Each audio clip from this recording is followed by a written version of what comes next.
Hello! December ആയിട്ടുണ്ടെങ്കിൽ എൻ്റെ വീട്ടിൽ നിർത്താതെ ഉണ്ടായിക്കൊണ്ടിരിക്കുന്ന ഒരു സംഭവമാണ് കേട്ടോ ഈ ചാമ്പയ്ക്ക. ഇതിനെ ഞങ്ങൾ ഉള്ളിച്ചാമ്പയ്ക്ക എന്നാണ് കേട്ടോ പറയുന്നത്. അപ്പോൾ ഞാൻ വിചാരിച്ചു കുറച്ച് അച്ചാറിട്ട് നോക്കാമെന്ന്. ഉലുവയും കായവും കൂടി ഞാൻ വറുത്തെടുക്കുന്നുണ്ട്.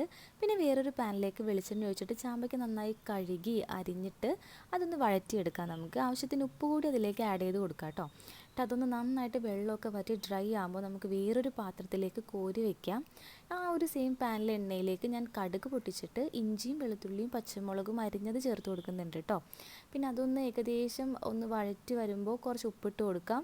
പിന്നെ ആവശ്യത്തിന് കറിവേപ്പില ഇട്ട് കൊടുക്കാം. പിന്നെ കാശ്മീരി ചില്ലി പൗഡർ ഇട്ട് കൊടുക്കാം. മഞ്ഞൾപ്പൊടി ഇട്ട് കൊടുക്കാം. പിന്നെ ഞാൻ വറുത്ത് വെച്ച ഉലുവയും കായവും കൂടി മിക്സിയിലിട്ട് നന്നായിട്ട് പൊടിച്ചതും കൂടി ആഡ് ചെയ്ത് കൊടുക്കാം കേട്ടോ. എന്നിട്ട് നമ്മൾ വഴറ്റി വെച്ച ചാമ്പയ്ക്ക ഇട്ട് കൊടുത്ത് നന്നായിട്ട് എല്ലാം കൂടി മിക്സ് ചെയ്യുക. പിന്നെ ചാമ്പയ്ക്കയുടെ ക്വാണ്ടിറ്റി അനുസരിച്ച് ചൊർക്കയും കൂടി ഒഴിച്ച് കൊടുക്കുക. അപ്പോൾ നമ്മുടെ അച്ചാർ ഇവിടെ റെഡിയാണ്. നല്ല ടേസ്റ്റ് ഉണ്ടായിരുന്നു. എല്ലാവരും ട്രൈ ചെയ്ത് നോക്കാം കേട്ടോ. അപ്പോൾ ഇത്രയുള്ള ഇന്നത്തെ വീഡിയോ. ടാറ്റാ.